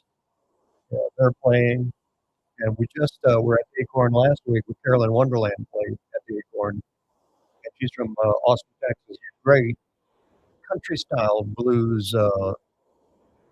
It's a whole different style of blues. It's kind of blues, not blues. It's country, it's not country. It's just she's unique and fantastic voice. And she's the headliner for that show that night. And Wayne Baker Brooks from the Brooks family. You know, we got a lot of other things too. You know, Fridays by the Fountain from the Morris Civic Auditorium on the July 17th, July 18th, Firefighters Blues Festival in Mishawaka is another good That's one. a good one. I like Yeah. that. Wayne I've Baker, never been to it. When I ever get a chance to go out to see that one, I like to because it goes back to when I saw old Harv there, Yeah, and he still tries. we were just over on Harv Show Sunday. Really? I Yeah. actually have been trying to. I'm communicating, and he's kind of trying to make it up here to the Cool. awesome. Yeah. great. Chicago Hall of Fame broadcasting. Old Harv, Yeah. he's the real deal. Me and Harv go back, I don't know, back in the late '80s, early '90s when he was with Splinters Blues Band. Really? You know, they used to play Zara's back when Yeah. Zara's open. You know. No, I've known of him since I moved here in 2009, but I've only been like friends with him Yeah. personally. And what a sweetheart. Dude, I've been friends with him since he turned 70. Really? Or 75. It was 70th or 75th birthday when he was, I was at Martha's. I think it was. Were you there for their, like, did they have like some big, Yeah, they had a big event. I didn't. oh, you didn't do it? I wish Oh, it lasted. man, I wish I would have I love. I'm trying to get him to go to Martha's because he loves blues music. Oh yeah, dude. And in the not just the heritage and the the fourth or fifth generation that it is, and it's one of the oldest blues places in South Bend, or even in It the is the Southwest, oldest. It is the oldest. Southwest Michigan area. Sad thing about it is that people don't go there too much anymore. I know. It's tough. It's a great club, and it's hard to pull a crowd. And, you know, Well, they bring in metal acts now. yeah, everything is I changing. heard they bring more metal acts more now, but they had to keep up with times. Yeah, not enough times. They had to keep up because music. How everybody can hear it. In their music goes like one time it's say just it's hard rock. Another time it's gonna be then it's gonna go down. Then it goes back up again to rock and roll. Yeah. Then it's gonna go back to blues, or it's gonna go to jazz. And, Here's one roller coaster. We're playing Warner Vineyards this summer. are you really? Yeah. Great location. And they just tore the whole stage down and rebuilt it, made it bigger. Because Oh, they're really? getting these bigger acts. Yeah. So Robert Neary is an actor. He's in like CSI and, Yeah. and stuff like that. Great actor. And he has a band called So Good, which is a Neil Diamond tribute band. He looks like him, sings like him. His band is fantastic. I was like, his band reminds me of like Elvis's band in the Vegas years. They're just tight, on, awesome. So we're opening for him. How'd you get that? I played there a bunch solo when I started this band. After the band I was in, I started doing solo stuff to play, and I was playing there. So I got kind of a relationship with them. And then I went there for Government Mule with our friend Monty. And we talked to the guy who books and everything. The new head is booking. And, I'm sitting on side stage with Government Mule. Monty's best friends with him. I'm meeting Warren Haynes and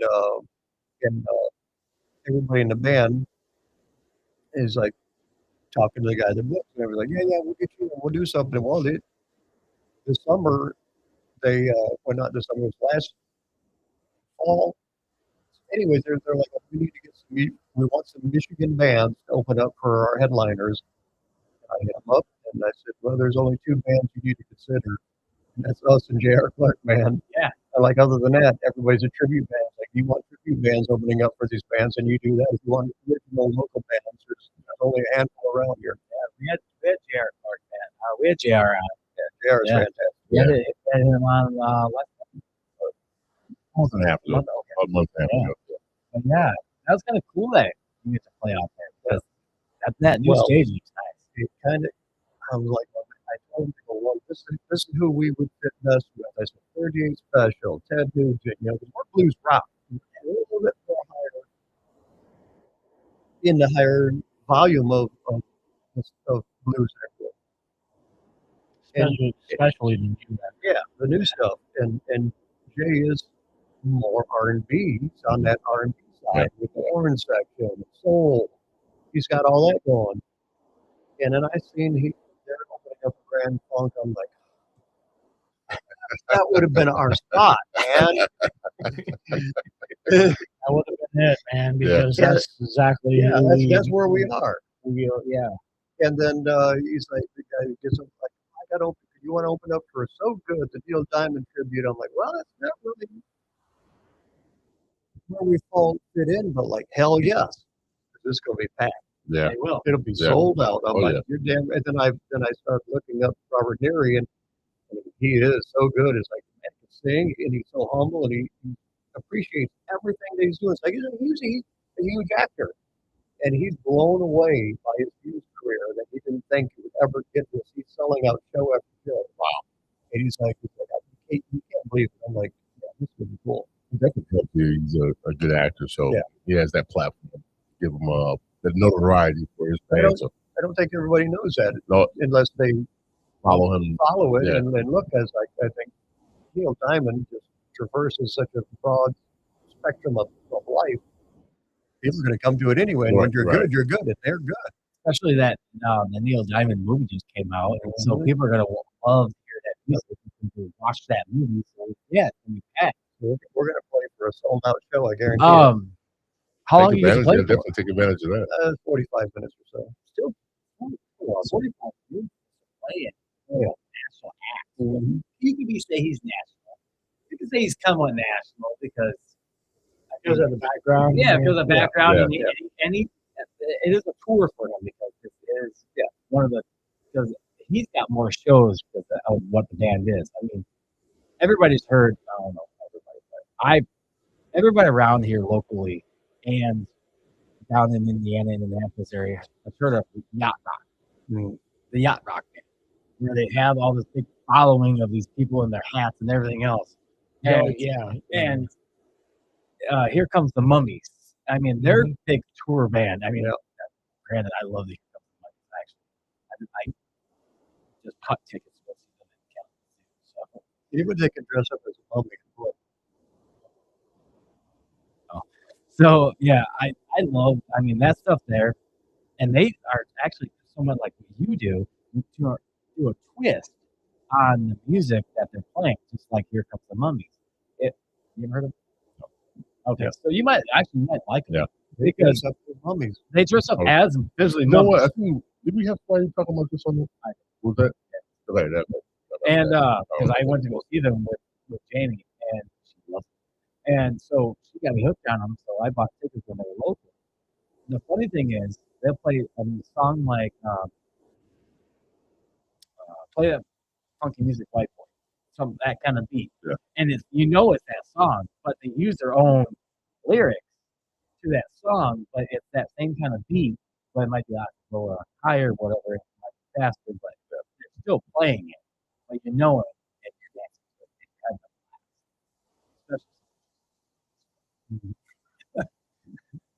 but not just for Halloween. No, not just for Halloween. My thing is, I'm shocked about the roasting their lights. Exactly.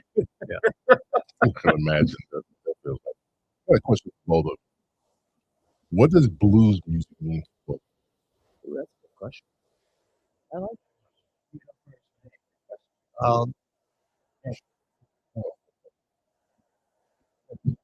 it's not necessarily. You probably think any true blues guy would probably say it's a feeling. It doesn't even have to be blues music. Playing the blues is just recognizing you're down and out, and how to come out of it. I guess you just it's a feeling. That's all there is to it. It's something that grabs you. It wants to lift you up. That's the Resurrection Blues Band is. It's not resurrecting the blues. I kind of misspoke in the podcast the other day. We're not resurrecting the blues. I'd like to say we're doing a lifted up version of the blues, where we want people to rise up, get out of your seat. This get your butt on the dance floor music. Yeah. This blues is risen, and my slogan is "There's no rest for the risen." If you're up, you can't rest. Yeah. I like that. I like that. Yeah, that's good. How about you, Bill?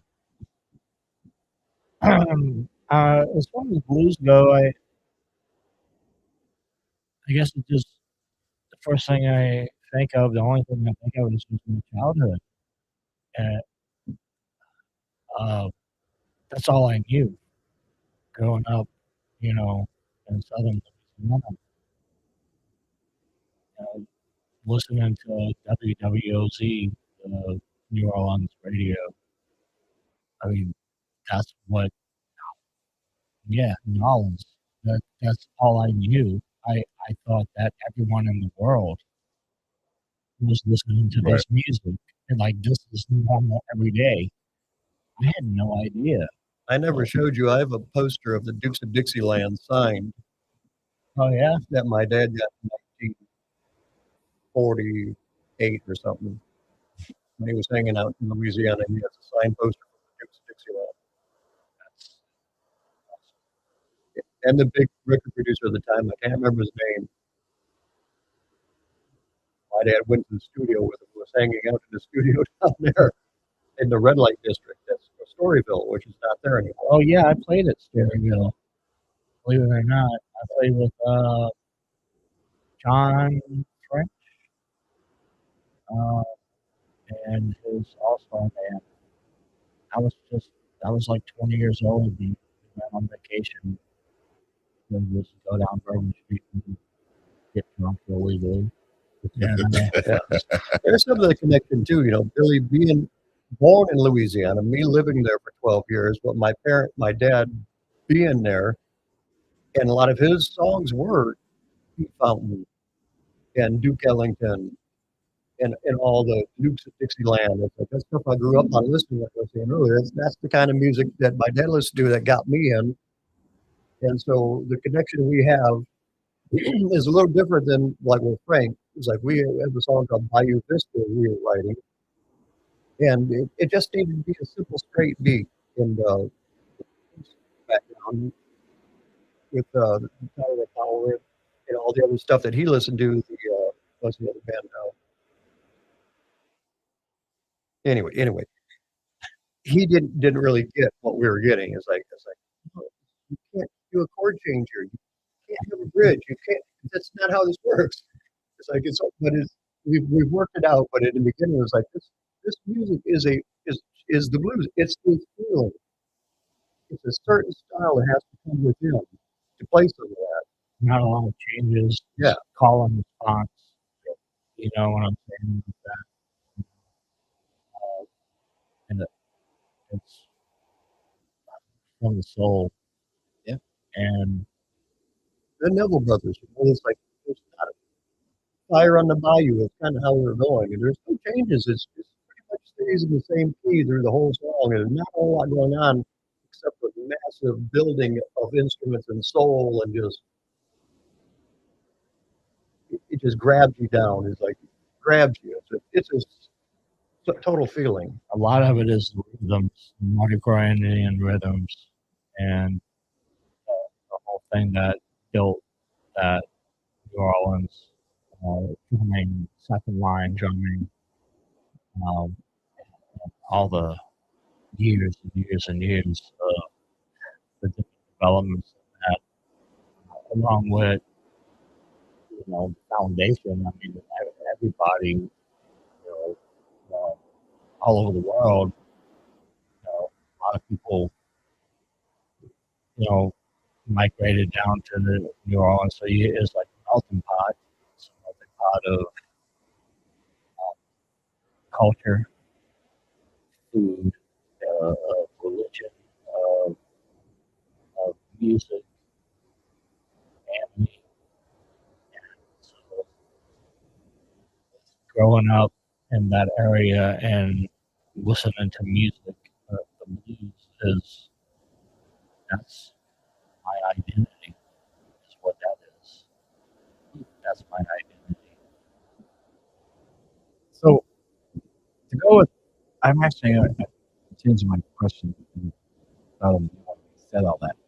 If you could play for both of you, if you could play any place that you were dying to play in your heart that you haven't played yet, where would it be? Red Rocks. Red Rocks. Yeah. Oh, yeah. Yeah. There you go. See, you got scotch. Why Red Rocks? It's incredible. It's massive. It's in the mountains.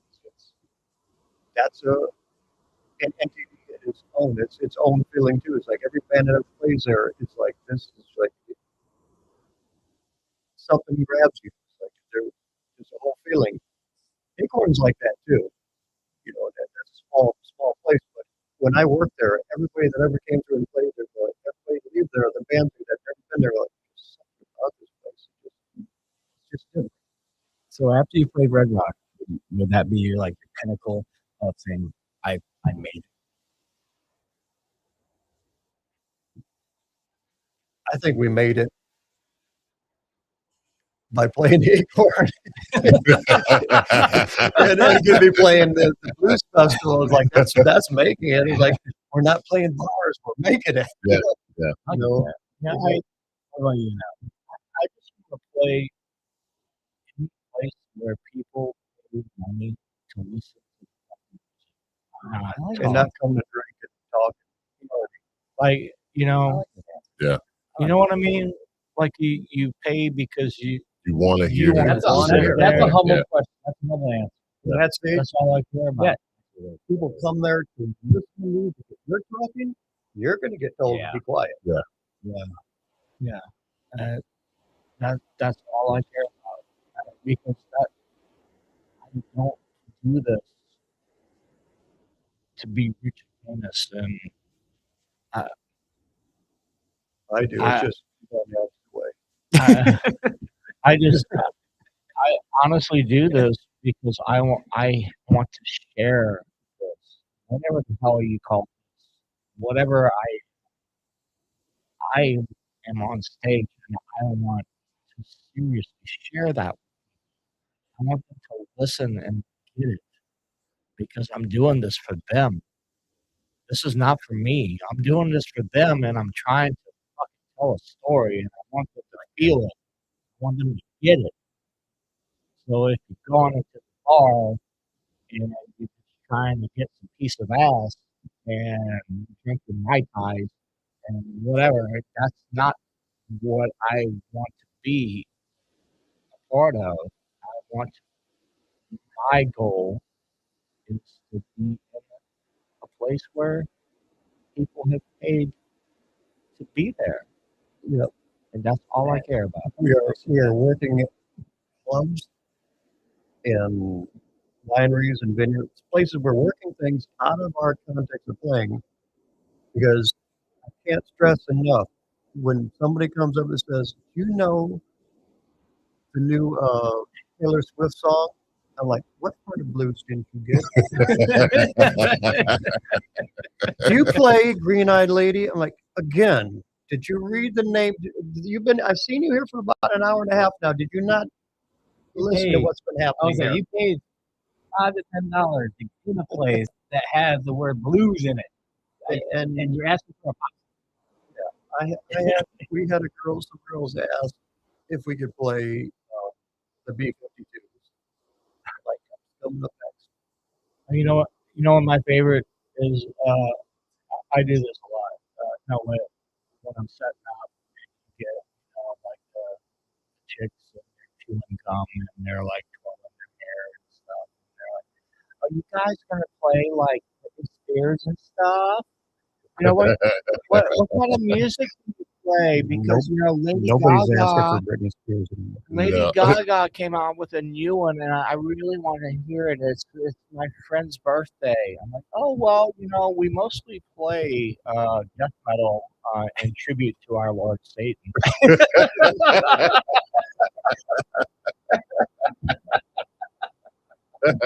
and that usually gets them to walk the fuck away. I know.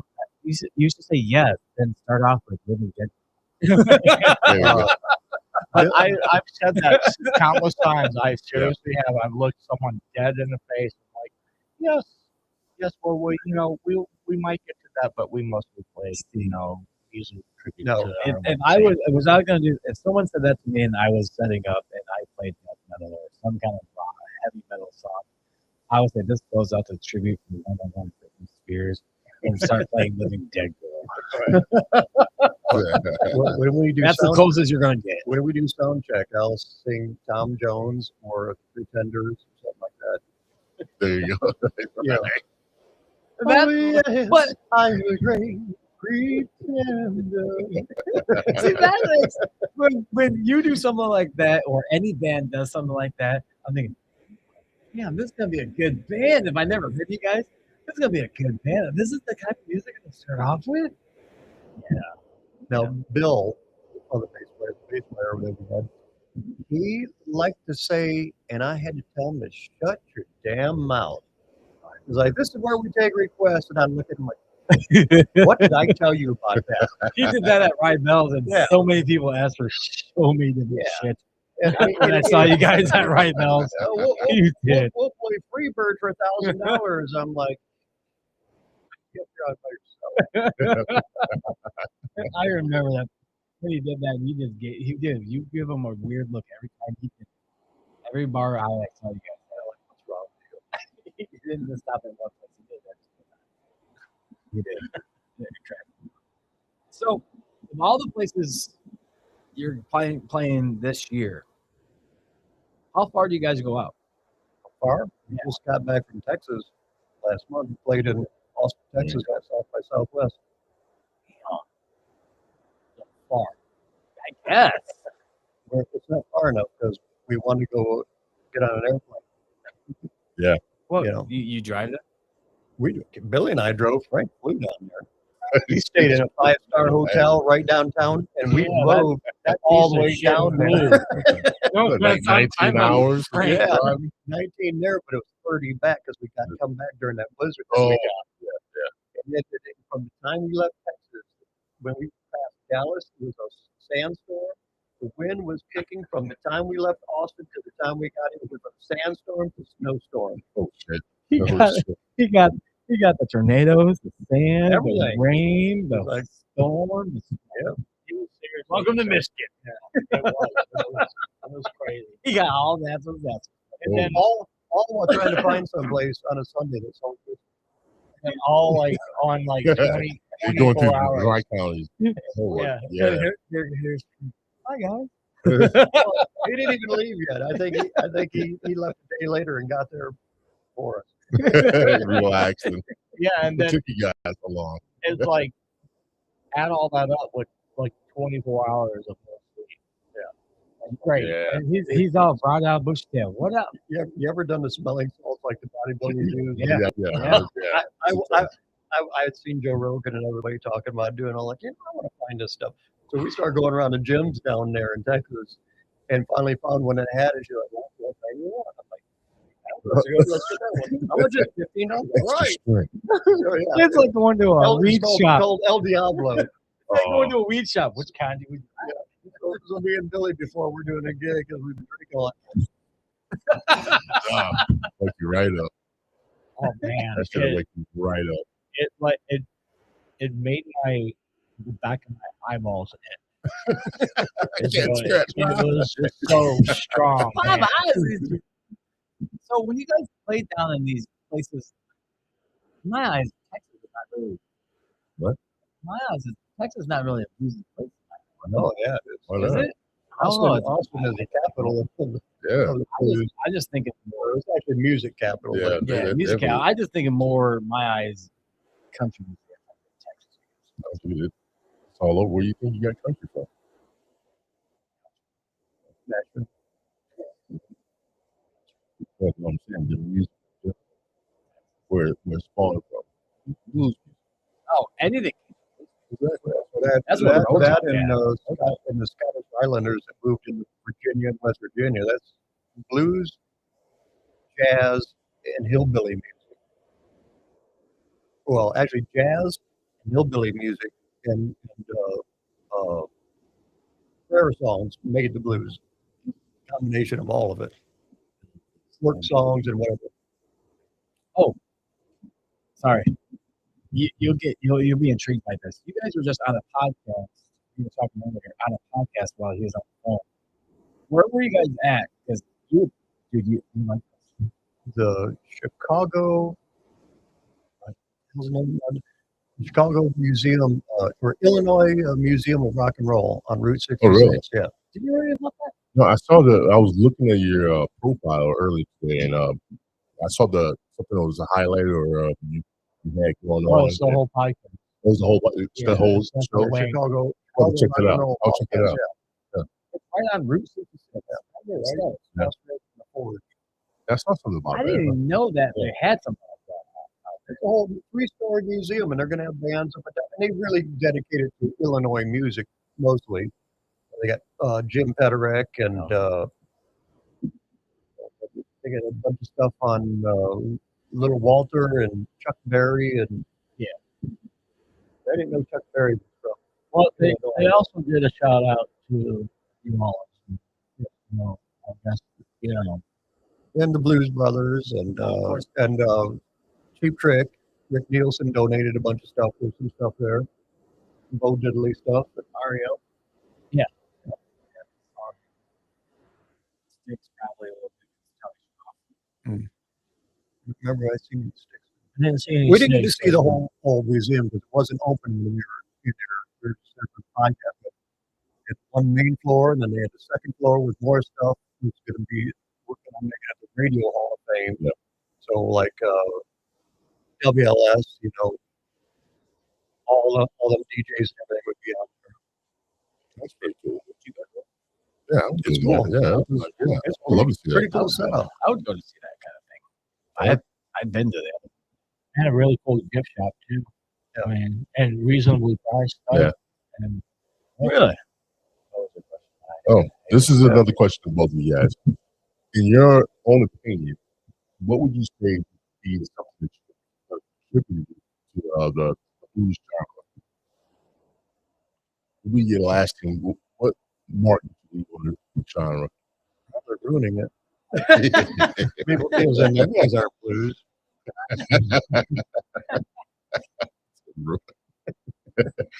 Okay. Muddy Waters, when people talked about the Stones and the British bands, they said they were ruining blues music. And they're the reason the blues is still alive today, all the 60s, 70s wave of English musicians that came through. It's because of them that people knew who Muddy Waters is, and John Lee Hooker and all them guys. And they would say that it's got to evolve. It's like these are my guys. It's like, she's like, why? Chicago's real hard on other blues music. If you're not Chicago blues, they don't really like you. A whole lot of stuff noticed. Like they wanted to be Chicago blues, and even Buddy Guy has said it's like it's got to evolve. It's like you just can't hash out the same thing over and over. No matter how much. A lot of these guys that we know, they want to be the same 1-4-5 chords. They want the same beat. They want the same everything, but it can't because anybody born from the 60s, 70s on, we have a different experience from the guys from the 20s and the 30s and the 40s. It's not the same world. And they knew that growing up. And Buddy Guy knows it. It's like, you've got to write something new. If you haven't felt the pain and the strife that a lot of guys did, you can't write authentic blues. So Yeah. you can fake it, and you can fake it well, but it's not authentic anymore. If you were just born in 1990, like some of these guys, Kingfish and all of them, that's great. What the hell do you know about pain and suffering? Like, you know, pain and suffering is maybe because your family didn't do right. But there's no reason anybody should have pain and suffering in this world anymore. It's like you can get a job, you can take care of yourself, you can do what you got to do. I could have been a star, but I decided I wanted to drink my whole life away. And, hide in the bedroom, so here we Billy brought me out. Billy When I seen his pain and suffering. Now Billy could write a song about pain and suffering. Yeah. What he's going through. I've written several things.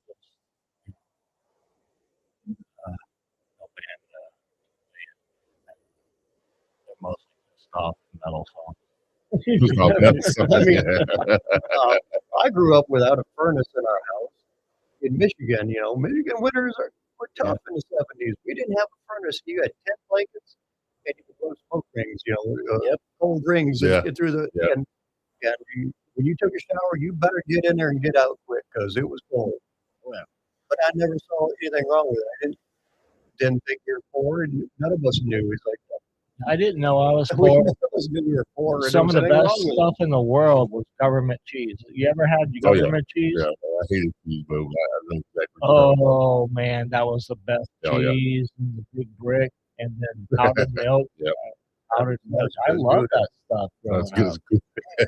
up. I didn't know. Yeah. I mean, I just knew that was badass cheese. No, peanut butter. Peanut butter And in the the tub. peanut butter in the Yeah. tub. Make do with what you had. Hand me down. I remember my first girlfriend and she came over to the house and it was the day. She said, "You know what? I want to walk over to the grocery store and I want to get something to eat, and then we can come back and just hang out and eat." Okay. Well, I didn't have a job. I mean, shit, I was in ninth grade or something like that. And so I told my mom, like, "Hey, my girl and I, we want to walk over to the store and grab something." My mom, she just starts crying. And I'm like, "What?" And she was like, "All right, well, uh, I'm going to give you all we got, so your girlfriend isn't Right. let down, Right. She gave me $2. That's all we had. Oh, shit. $2 freaking dollars. She gave me her last $2 for me to take my girlfriend to walk over. We bought 2 cans of Campbell's soup, and that was my fancy dinner with my girlfriend at my house watching the Bangers Ball. You definitely write some songs. I'm thinking here, I'm like, Yeah, back in my time, like it said, had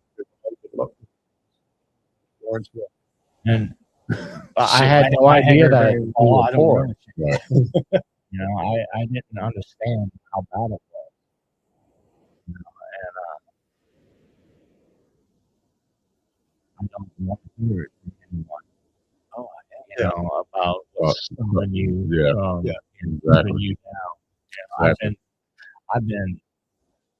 I've been beat countless times. So I got the blues in me. I just don't know how to get it out. I hit stuff. Hit stuff for a living. I don't play guitar, right? Right. I try It's blues is hard for me to sing authentically, like the classic, the real thing, because I don't feel like I was ever poor or had the blues, even though we were. It didn't feel that way.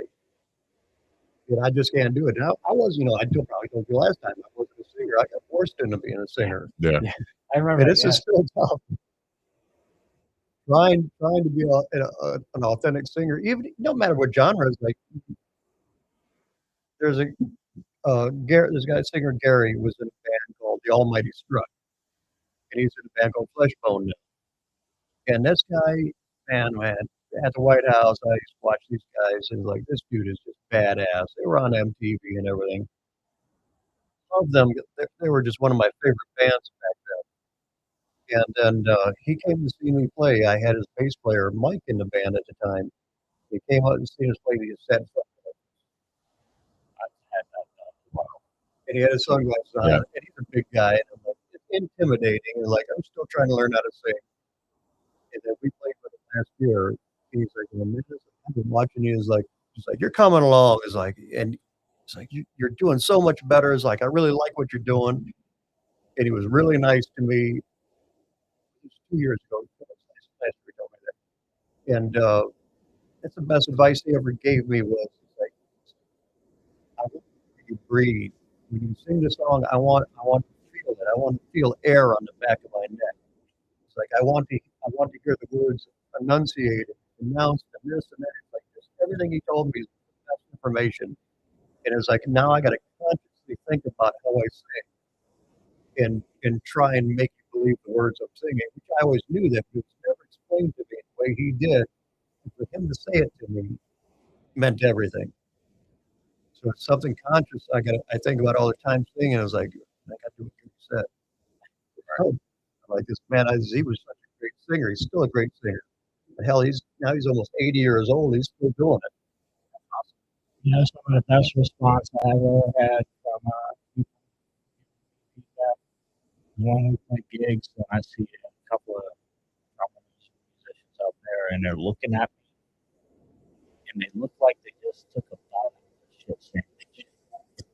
They just got this look on their face and they're like, damn, oh. And like, that's the stank face. Yeah. When you see the stank face, you know you're doing it right. Yeah, exactly. You know, Exactly.